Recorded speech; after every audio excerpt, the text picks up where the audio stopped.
Step into the world of power, loyalty, and luck. I'm gonna make him an offer he can't refuse. With family, cannolis, and spins mean everything. Now, you wanna get mixed up in the family business. Introducing The Godfather at ChumbaCasino.com. Test your luck in the shadowy world of The Godfather slot. Someday, I will call upon you to do a service for me. Play The Godfather now at ChumbaCasino.com. Welcome to the family. No purchase necessary. VGW Group. Void where prohibited by law. 21 plus. Terms and conditions apply.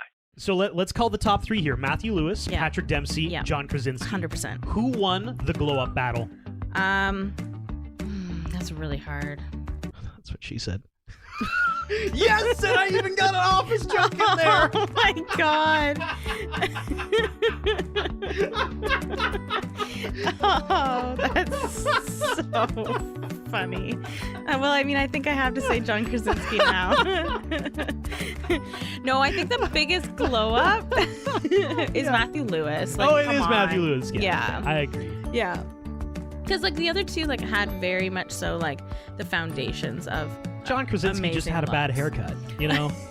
I That's all it was. That's definitely part of it, yeah. Oh, man. Welcome to the Rom-Com Rewind Podcast. Hi, I'm Sarah. And I'm Devin. And like you, I love rewatching movies over and over again. You're here. You found us. You probably love romantic comedies. We do as well. So this is a show where we rewatch rom-coms, break them down a bit for you, maybe take a peek behind the curtain, dig beneath the surface, and decide, does it still hold up? Today we have Can't Buy Me Love. Oh, I thought it was You Can't Buy Me Love. Is it just Can't Buy Me Love? It's just Can't Buy Me Love. Oh, look at that. I learned something new today. If you're listening to us on Spotify, make sure you follow us. Subscribe on Apple Podcasts. Amazon Music also has podcast stuff, so if you're listening there, thank you. Leave reviews because more people find us Sorry, when I'm you still leave laughing. reviews. Yeah. Can't Buy Me Love. Yeah. It's the name of the Beatles song, Sarah. I know, but I don't know why it's You Can't. I even wrote in my notes, You Can't Buy Me Love. Yeah, it's not bad. It's Can't Buy Me Love. It's 1987. It's a teen romantic comedy. I got that right. I got the date right. Okay. Directed by Steve Rash. He's also done the Buddy Holly story. He did Queen's Logic. He did Bring It On, All or Nothing. Ooh. He did Bring It On, In It to Win It. Oh, all the sequels. Two of the sequels at least. Can't Buy Me Love is the story of Ronald Miller, Ronnie, played by Patrick Dempsey. You heard me right. Ooh la la, McDreamy. Of Grey's Anatomy fame. Ronald is your classic 80s high school nerd living in suburban Arizona. He's known as the dorky kid who mows lawns. That's kind of his shtick throughout the first part of the movie.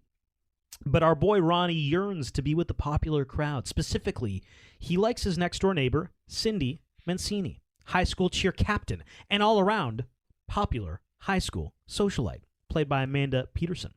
After Cindy spills wine on her mom's expensive suede outfit, Ronnie seizes this opportunity. He convinces Cindy, if I buy you a replacement for that outfit, you need to go out with me for a month. Thus, the popular kids at school will accept me as their own, and I will reach my goal of finally being cool.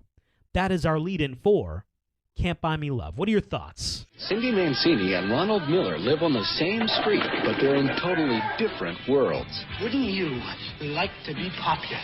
Cindy's hot, Ronald's not. But he's got a plan that could change all that. I want to rent you. Rent me? Yeah. You pretend you like me, and we go out for just a few weeks. Just going out with me is not going to make you popular. Well, I have $1,000. It says it will.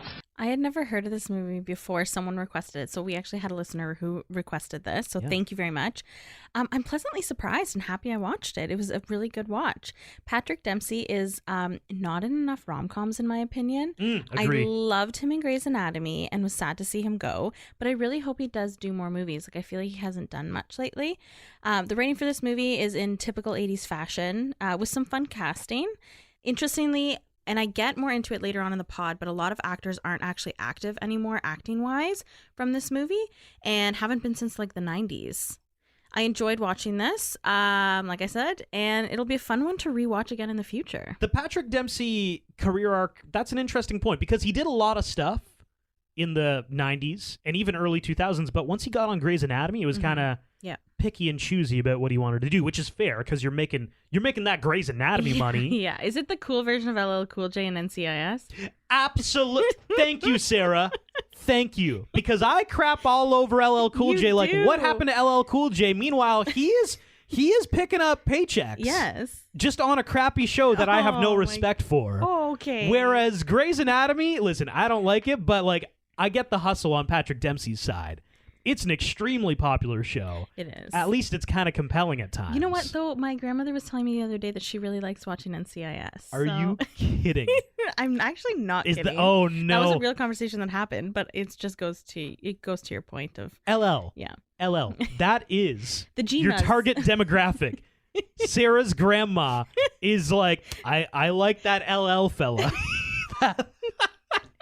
She does. Making good career decisions. She likes the original one, and well, actually, I think she watches them all. But anyway, yeah, yeah, I agree with you. So Can't Buy Me Love. I also, for whatever reason, this was not in my previous rom-com repertoire of movies. Mm-hmm. I love this type of 80s content. I won't even say 80s movies, but like it feels very much in the same vein of like a Full House, Golden Girls, totally, Family Matters. Like, Ronnie is basically like a less obnoxious Steve Urkel in my mind. And a lot less obnoxious. A lot less obnoxious. But, like, it plays out like a really long episode of one of these shows. It's pure nostalgic fun. You can't help but enjoy it. There are holes you can poke, sure. But, like, and if I can be real for a sec, there are 80s movies that have aged much less gracefully as this one. There are holes you can poke, but, like... Yeah. We've watched ones that are far worse. This one, it aged pretty well, and it's just, it feels like an 80s sitcom. It's just nice to watch. Fun. Yeah, it's wholesome fun. So the movie centers around, like you said, Ronnie and Cindy Mancini. He is more on the unpopular side, and she is a popular kid. He's fully on the unpopular side. Well, I had he's a loser, but yeah, you can say that. It's fair. I think they say it about him. Oh, but you know what though? He's not. Like, he's just a hard worker. He does he's not like a nerd or anything. God. Judge Sarah's here. Oh my God. I think the content of the character is more representative of the person. That sounds like political Sarah. We're not doing oh, right. Sarah. Judge Sarah and political Sarah, two different people. But Patrick Dempsey, as much as like, I mean, don't get me wrong, he is very McDreamy in Grey's Anatomy, and he grew into his looks, let me tell you. But he's still good looking in this movie, I think. I think we need to at least do a few minutes just on the fact that, yes, that is Patrick Dempsey in this movie. What? I know. So let's ask the first question. Was he good looking in this movie? I think so, yes. Yeah, I actually thought he wasn't. I'm going to poll it. Though. Or at least, good call. Yeah. That should be a poll on our Instagram, at Romcom Rewind. Because I agree. I didn't think he looked bad looking, if that makes sense. I'm like, oh, he's a high school guy. They tend to really nerd him up. They do. But when if he's not speaking and you just look at him, you're like, he's still kind of a good-looking guy. Well, and I find like in the first 10 minutes of the movie, you're like, I'm not 100% sure. But then like as the movie goes on, you're like, no, he's good-looking. Yeah. It's like is he good-looking in the category of that? But then throughout the movie, he's good-looking. So let's do the where does Patrick Dempsey live on the actor glow up hierarchy is what I'm going to call it. That's fun. So I'm going to list a few actors for you who they either played non-attractive younger characters or they were just like, they were tiny humans when we first saw them and they ended up being gorgeous humans as adults. First one I've got, Matthew Lewis. Oh. That's Neville Longbottom. Yes. Neville Longbottom is just, he's very similar to Ronnie, actually. He's just a nerdy kid in school. Yeah. He's got buck teeth. But then all of a sudden, Matthew Lewis, and you're like, whoa. So by the last movie? Ooh. What's the scale? Like, Matthew Lewis might be the top of the scale, right? He's definitely the top of the scale. Let me grab somebody who might be on the lower end of the scale. Freddie Highmore. Oh, you know what? No, I don't. He's now the Good Doctor, and he's been in a few different things. He's not a glow up. Like, I think no. But he is, you know that classic meme where it's Johnny Depp on the bench with the kid and the kid's crying? Yes. That's him. He's the meme. That's Freddie Highmore. Is that Johnny Depp or is that? Yeah, that's Johnny Depp. On the bench? Yeah. Okay. Yeah, no, I know exactly what it is. Yeah, I mean, I think he just grew up. I think he grew up in I think he just grew up. Okay, so that answers your question. That's the scale. You're either a Matthew Lewis, where it is undeniable you became a heartthrob, Damn. or it's Freddie Highmore. You just grew up. You just grew up, you know? Oh, shit. You just grew a few, like, you know, a few years have passed. The face is You still pretty more much or look less the the same. same. Yeah. Zach and Cody from The Sweet Life of Zach and Cody. Oh, yes. They definitely... They had a glow up, Glow right? up. I mean, sure. I think the one who plays on Riverdale, who I think is Cole... Okay. I think he's more attractive than his brother. Like the one who plays Jughead. Regardless, they Yes, they are had a on- glow up. They did good. Yeah. Yeah, okay. Nicholas Holt. Google Nicholas Holt in the movie About a Boy. He's got creepy eyes. Oh, his eyes are very he could blue. Be, you know what? He could be in Star Trek. Well, because he was in the X-Men movies. Oh, maybe that. Oh, yeah, he played the Beast. That's right. He played Beast. Yes. Okay.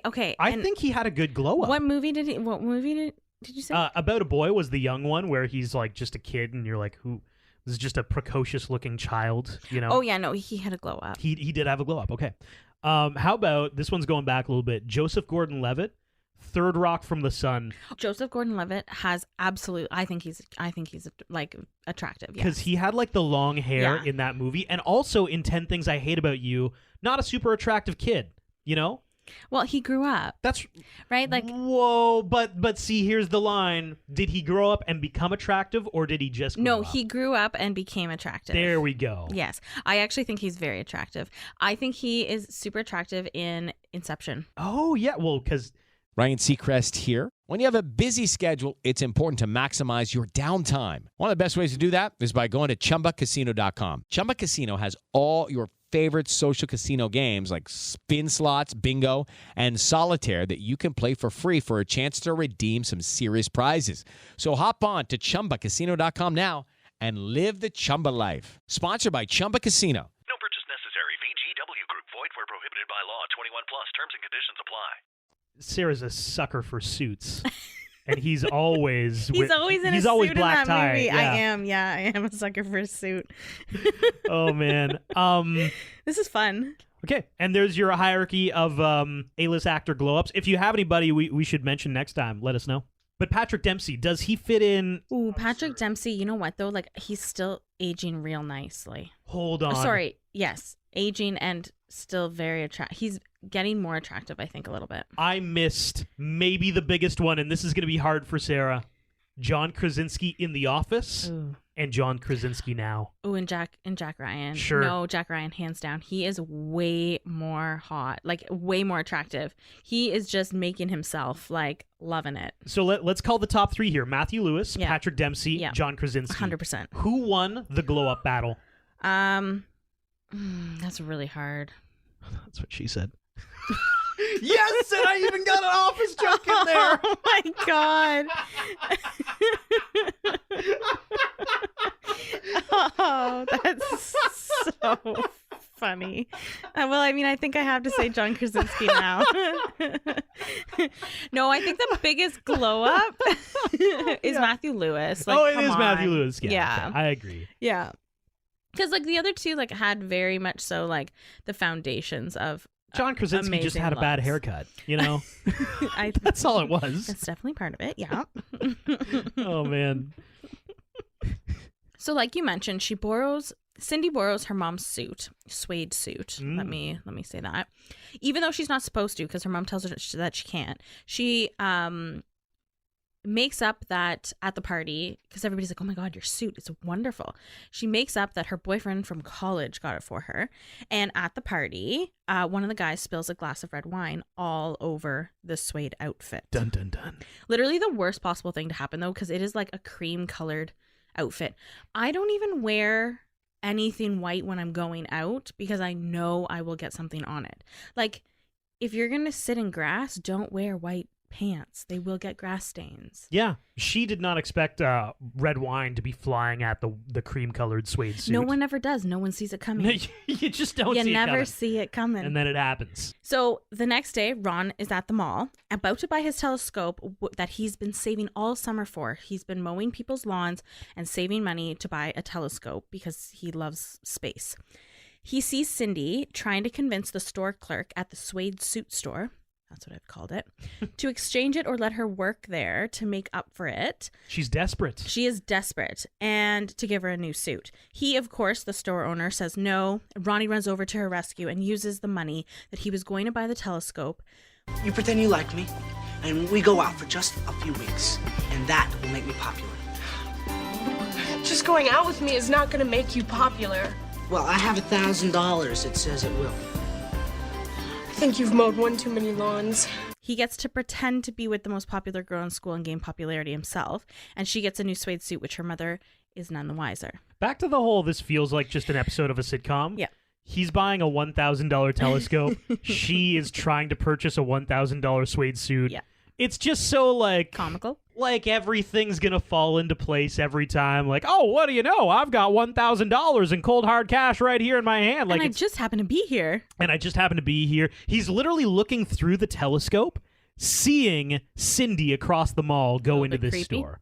Like, it's just, yeah. But that is the plan. And Cindy at first is like, no, that's ridiculous. But he convinces her. She reluctantly agrees, She reluctantly agrees. She needs that suede suit. So this moves us to the awkward lunch scene, which is my best scene because of how awkward it is.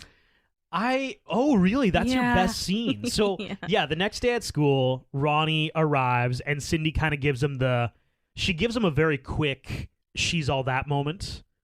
Where she takes off his glasses, ruffles his hair. She de-sleeves his shirt, which clearly makes you more popular I was looking. going to say, which is totally like popular in the 80s, I'm assuming. I guess. And yeah, and now she's trying to integrate him into the cool group, and that's where lunch comes in. Yeah, and I think everybody gives him a hard time, like, oh my God, Cindy Mancini is with, like, Ronnie. He just cuts grass. Oh my gosh, what a loser. She does stick up for him, which is very nice. But again, this scene is my best scene because of how awkward Ron is. He tries to make small talk, but again, like, the audience is different than what he would talk about with his friends. He's got to change it up. And after this lunch scene, though, he's beginning to be a part of the gang more. He fits in. Cindy and him are spending a lot more time together. Like, you can begin to see, like, he is kind of melding into their environment. But just like some of the conversation starters that he had with those guys at the table, I was laughing out loud. You know what it is, Sarah? It's exactly the same as when you go on a double date. Like, you, Sarah, yes, and your friends. Yes. You bring your boyfriends to go have, like, lunch, and the two boyfriends don't know each other at all. Yes. So it's the, you like sports? Yeah, I like football. Oh, good. Okay, yeah. How about that Tom Brady? Yeah, how about it? Yeah. Yeah. That's kind of it, right? That is a very good, encapsulation of what it would be. Like what of it that was. scene. Yeah, Yeah, exactly. absolutely. Cindy and Ronnie have a great month, and it seems like they really click together. But the month is running out. So they go on one last official date to one of Ronnie's favorite spots, and it's the airplane graveyard, which, okay, that's pretty cool. That is actually extremely fascinating. They're in the car, and he says how we're going to just do it, and she starts talking about how she wants it to be natural.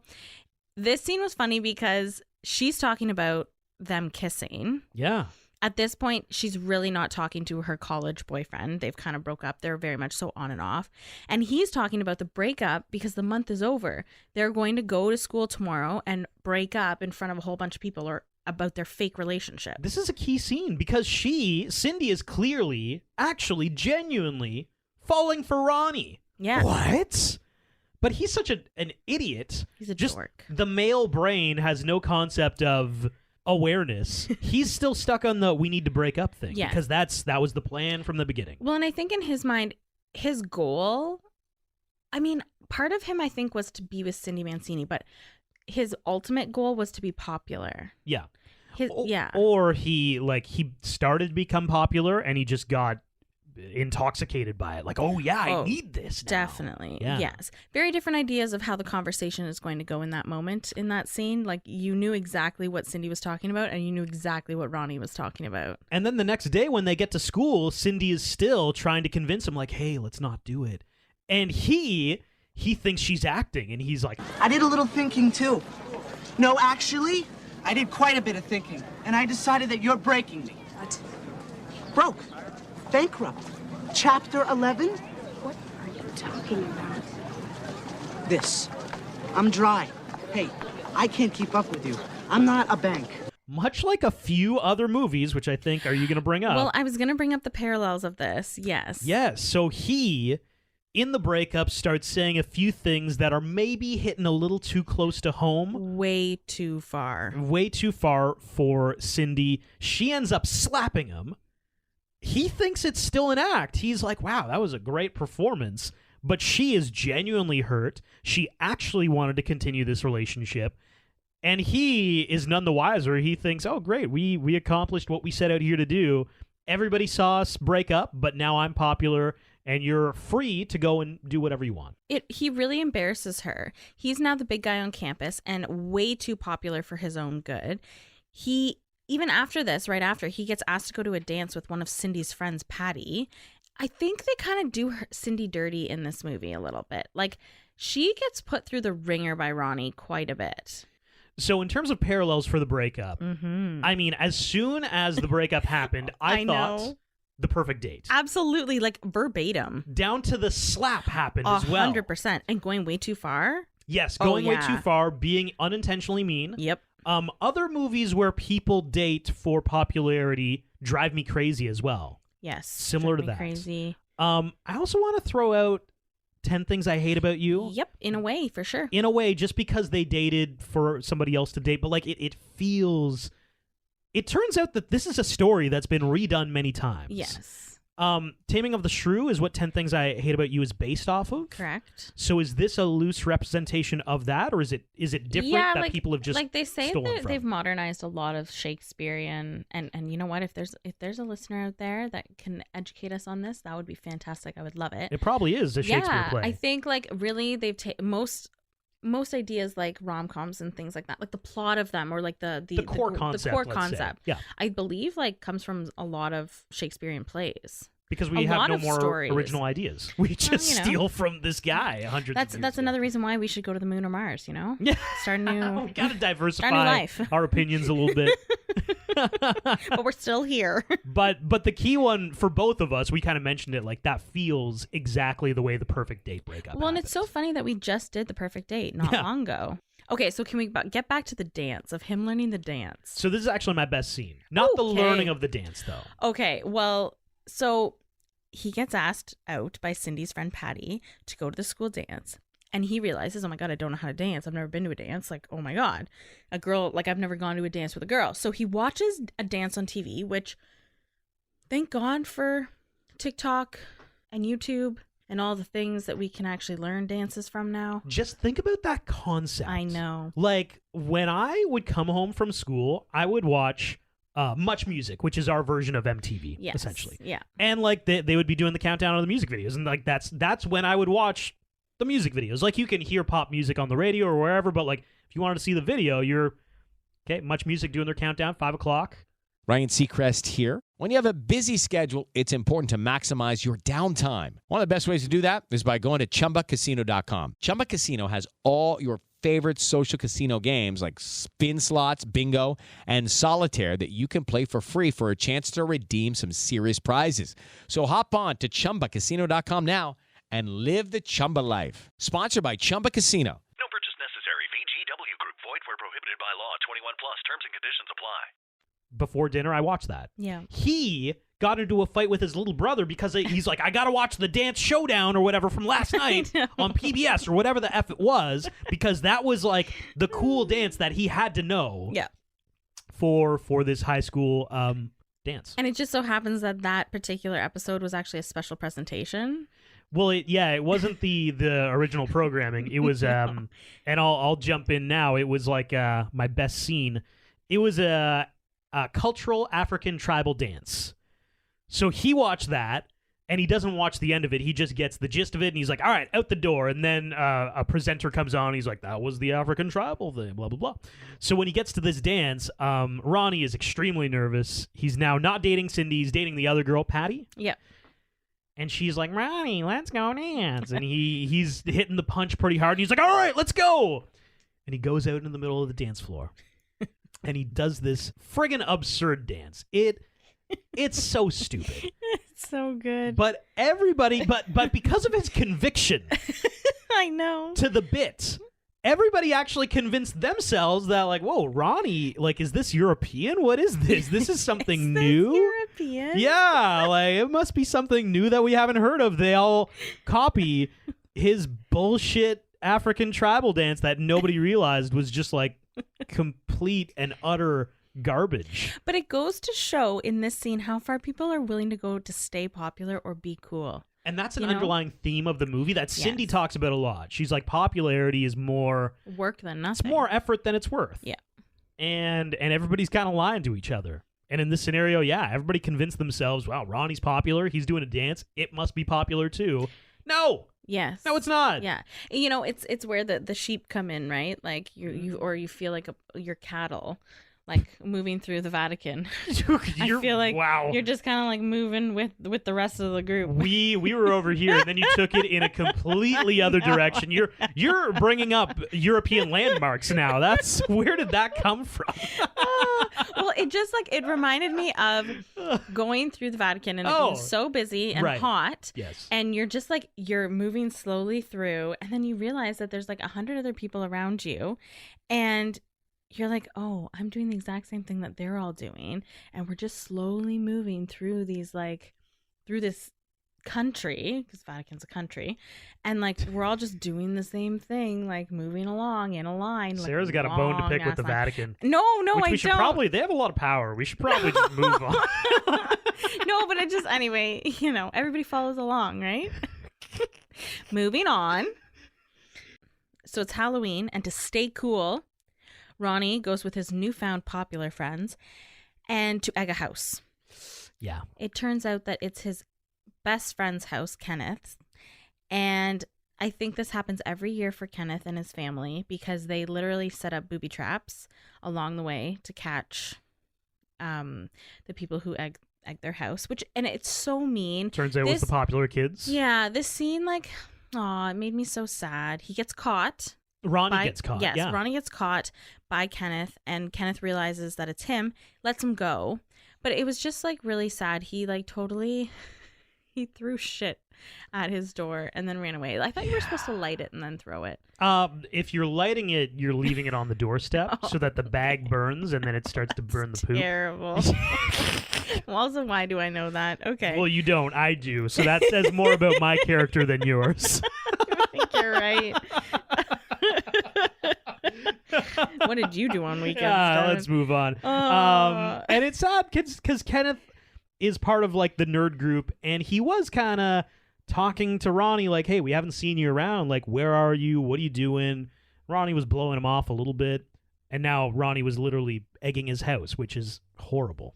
In typical rom-com fashion, though, like when one group when one person gets popular, he leaves the rest behind, like, and then they get sad, and are they there when everything falls apart?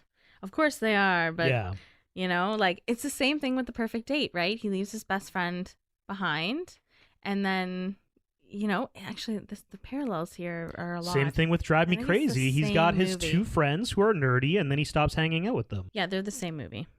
I'm convinced. So again, at this point, Ronnie and Cindy are broken up. Ronnie is chatting with Cindy at her locker or at his locker. Yeah. And at first he's receptive, but then he notices a few popular people watching him, so he starts to play it cool with Cindy. He's kind of being a little bit mean or just like aloof. Mm-hmm. And Iris is eyeing him up, and he notices her, and Cindy says, oh, like, you're going to ride that bus? Everybody has. And then he says, that ticket won't cost me $1,000. On point, Iris does ask Ronnie, like, hey, what are you doing? Let's go to this party together. It's either New Year's Eve or Christmas party.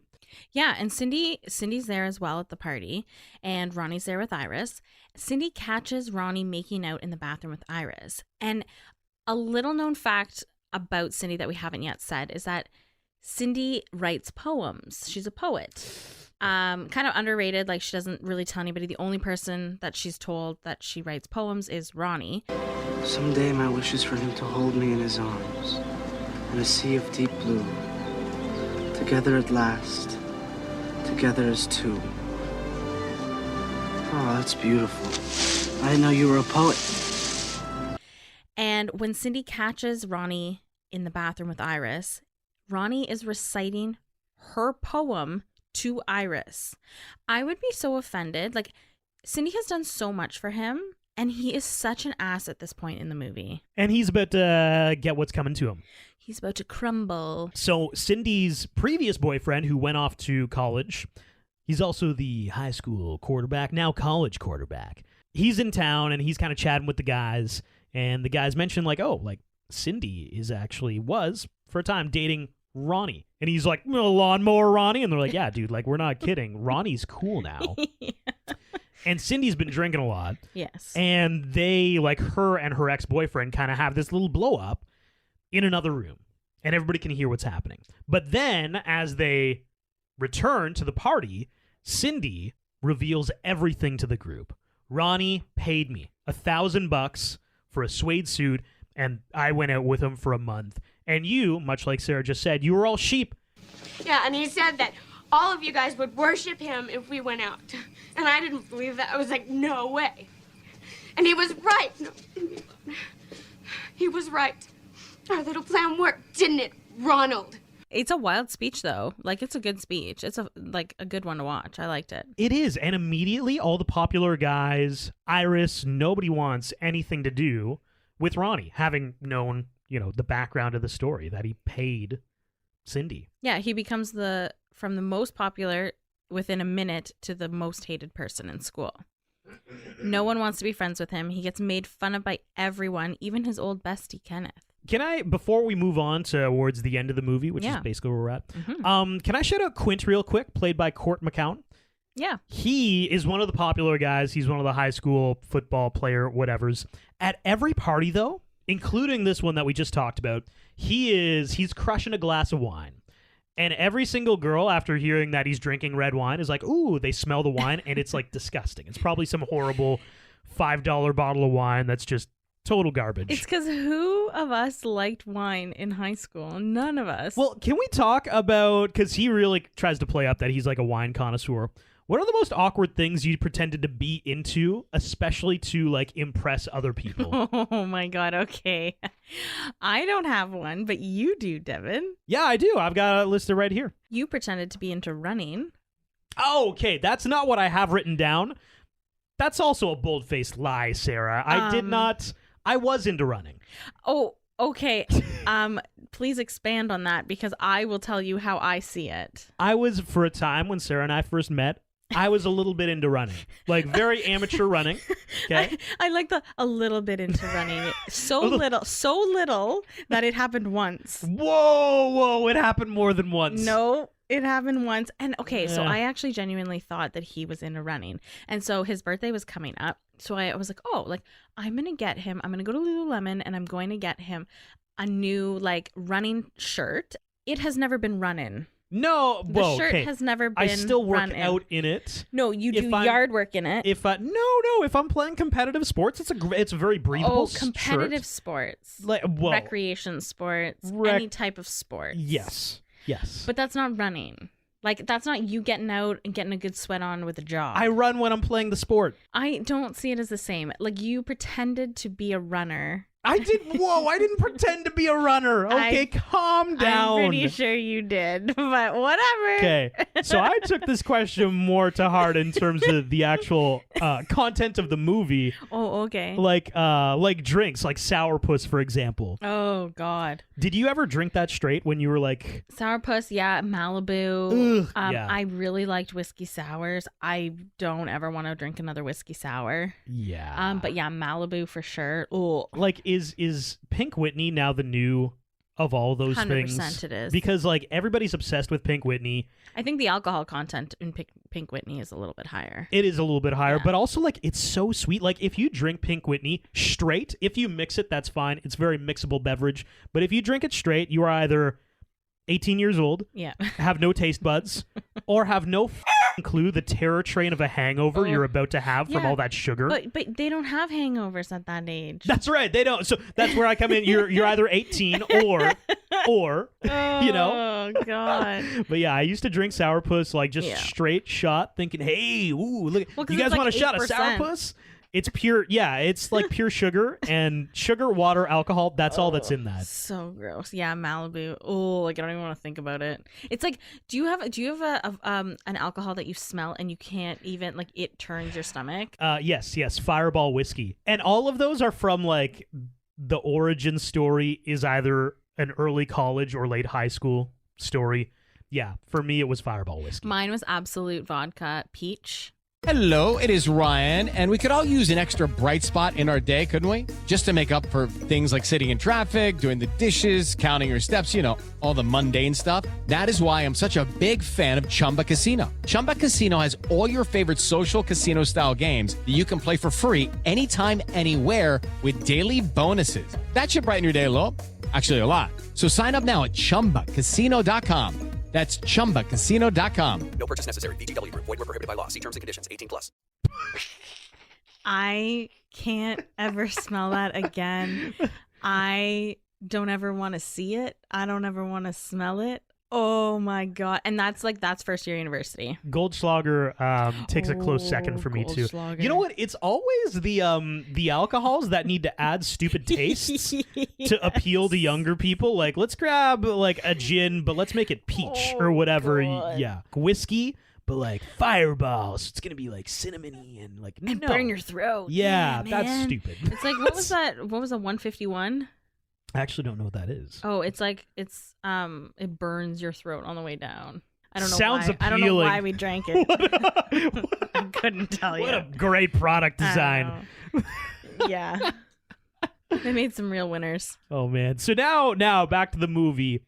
Ronnie is just not popular with anybody, not with his previous nerdy friends. He's at school lunch and he's been designated to the tree, basically. Like, he doesn't even get a... He's saving that tree. Yeah, he doesn't get a bench. Nobody wants to sit with him. He's just by himself. When he's back at home, he does try to talk to Cindy to tell him how he feels, and he goes by at 6 a.m., and she kind of says, yeah, like, she's hearing him out, but at the same time, she's like, yeah, like, I'm done with you. You basically, you're not my friend. I don't want you in my life. Yeah. And so... he does sit at the tree and eat lunch. So we do get a very nice character building moment here. We built Ronnie up, Redemption. We tore him back down, and now he's got to come back in some way. So Kenneth, who he egged the house of, Kenneth did like in the nerdy group kind of acknowledge like, hey, you know what? Ronnie, he's Icarus, flying too close to the sun. He burnt his wings off, whatever. But like, he was popular for a time. Maybe it is attainable for us to be involved in that group. And he started helping Patty with some of her homework. But the other jocks did not like that. Quint, I think he actually tries to fight Kenneth. Yeah, he does, which, I mean, come on, dude. Oh my God. It's literally a guy helping a popular girl with her homework. And then this was actually cool because Ronnie runs over from the tree that he's been quarantined to. Well, won't you go back where you belong, Jose? Take your hands off Kenneth or I'll break your arm. Your pitching arm. You broke your arm once before, remember? You fell out of our treehouse. Kenneth picked you up, and we carried you 12 blocks to the hospital. Yeah, you cried all the way. We were all friends then, remember? And now you want to end his life because he's talking to Patty on your side of the cafeteria. And, like, it's funny because Ronnie storms off and everybody actually gives him, like, a round of applause, which is so back to the This Is a Family Matters sitcom episode. It's so quintessentially the 80s. Quintessentially. So back at the house, at Cindy and Ronnie's house neighbor situation, Ronnie goes to Cindy's house for payment for the lawns. Cindy leaves to go with her friends. And like, honestly, I thought this was the end. I was like, oh my God, they don't actually end up together. Like, wow, what an ending. But she comes back to ride off into the sunset on a lawnmower. Okay, how about kissing? Yeah, it's important. That's a must. Definitely. And Bobby love. Yes, it's once again like it's very obviously an 80s movie ending. Oh, yeah, you got to have that sunset fist in the air, like... Yeah, exactly. Yeah. Don't you forget about... 100%. Yeah, a very satisfying... A classically 80s satisfying ending to the movie. Agreed. Quick facts. Amanda Peterson was 15 years old during filming, and Patrick Dempsey was 20 years old. The airplane graveyard, or boneyard, is located just outside of Davis-Monthan Air Force Base in Tucson.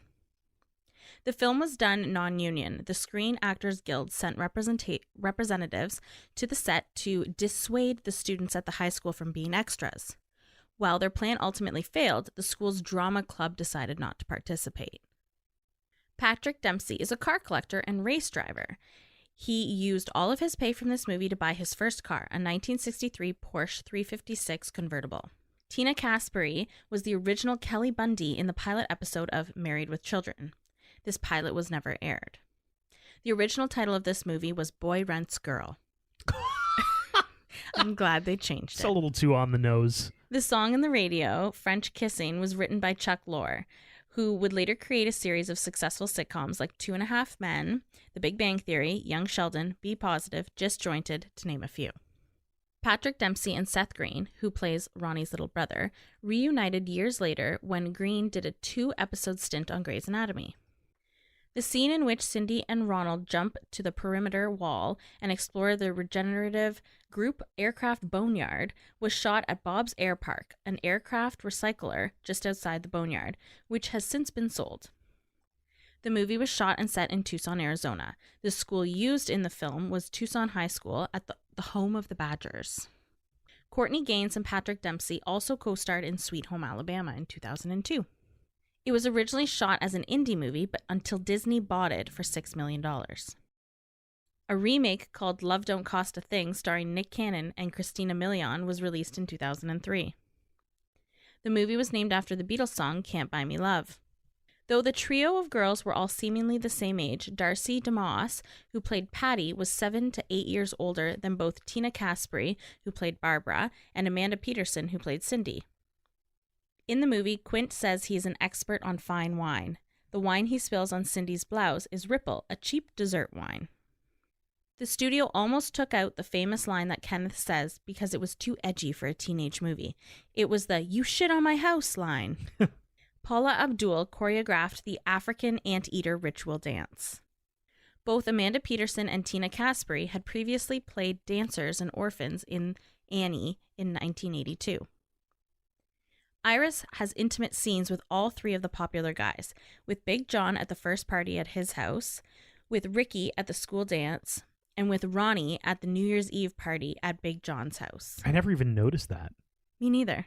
The original version was quite raunchy, but when Touchstone got the rights, it was repackaged as a PG-13 rom-com. At the end of the lunchtime speech scene in which Ronnie Miller defends Kenneth against Quint, who is threatening to beat Kenneth up for helping Patty with her schoolwork, Quint apologizes to Kenneth, shakes his hand, and walks away. As the student and teachers begin to clap, Kenneth is seen putting his hands in his pocket. In the background to the right, an extra wearing a black t-shirt can be seen sucker punching another extra wearing a pink shirt and black sunglasses. This happens at approximately the 1 hour and 28 mark of the film.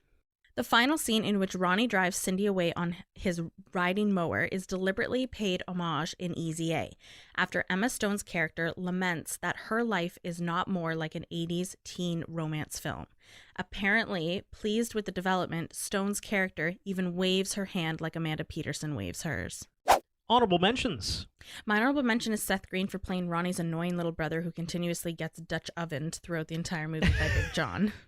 That is my honorable mention. That is wild that the little kid from this movie ended up being Seth Green. I know. Seth Green. Wild. My honorable mention, and I can't believe I haven't mentioned it before throughout this pod, is The Thirst. The Thirst. Just in general. Wow. The girls in this movie are thirsty. They are. It's wild. It's a lot. It's a lot for like a high school teen rom-com. And like it to be only rated PG-13. Them girls were all over Ronnie. Like in very they were extremely forward with him. Yeah. They were that just deserves to be mentioned somehow. I don't know.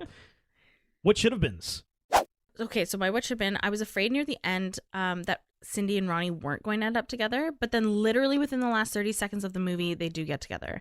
So they waited until the bitter end. Yeah, like actually though, like usually you have like 10 minutes of them together, like, oh yay, like such a happy ending. No, they waited like 30 seconds and then their sunset was happening and they rode off. And that's it. That was it. Yep. Like throw a hand in the air, call her a day.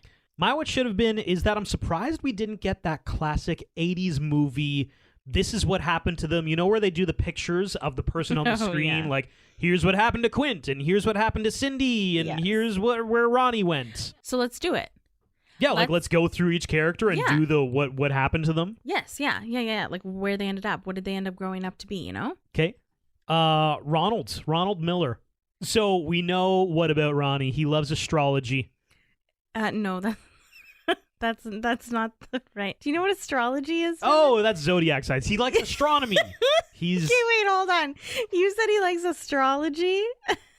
He could also like astrology. I don't know about that. Like, but he yes, definitely likes astronomy. He does like astronomy, yes. So, oh my God. I'm guessing he went to school for astronomy. Astronomy, yes. I'm glad you clarified that. And is some kind of a researcher or scientist? Scientist, Yeah. maybe. Yeah. I like that. Okay, I agree with that. Cindy Mancini.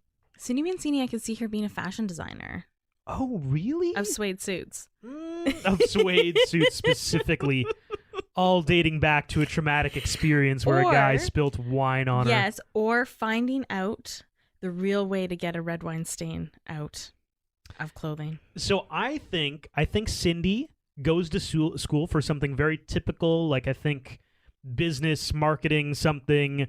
After she starts her career, she realizes that her actual dream is to be a writer.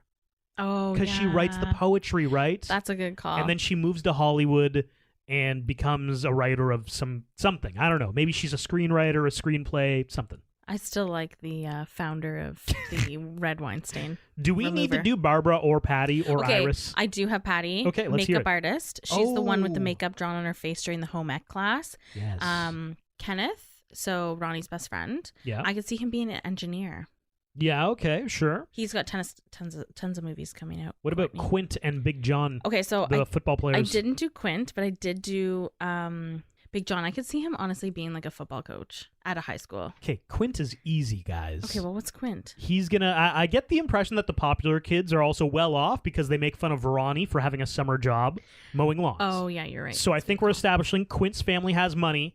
I think he's gonna convince his dad to give him a little bit of money to start his own business. What's it gonna be? Windows. Oh, it's going to be like a wine store, or it's going to be a vineyard or something. He's going to do something involving the wine that he's clearly has no taste for, but he'll develop a taste. And I think Quint's going to do okay for himself. Oh, okay, because I literally chose that he was going to just sell windows.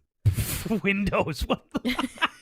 No thought process, just what's... I don't know, it just came to me, like I felt it. Sarah has a very low opinion of Quint in this movie. Well, a little bit. And now, overall rewatchability. Okay, so my rewatchability is as follows. Chemistry 4, storyline 3.75, Thirst Factor 4, Imagination 3, Soundtrack 4.5, Cheese 4, for an overall score of 3.87 out of 5. That is wild.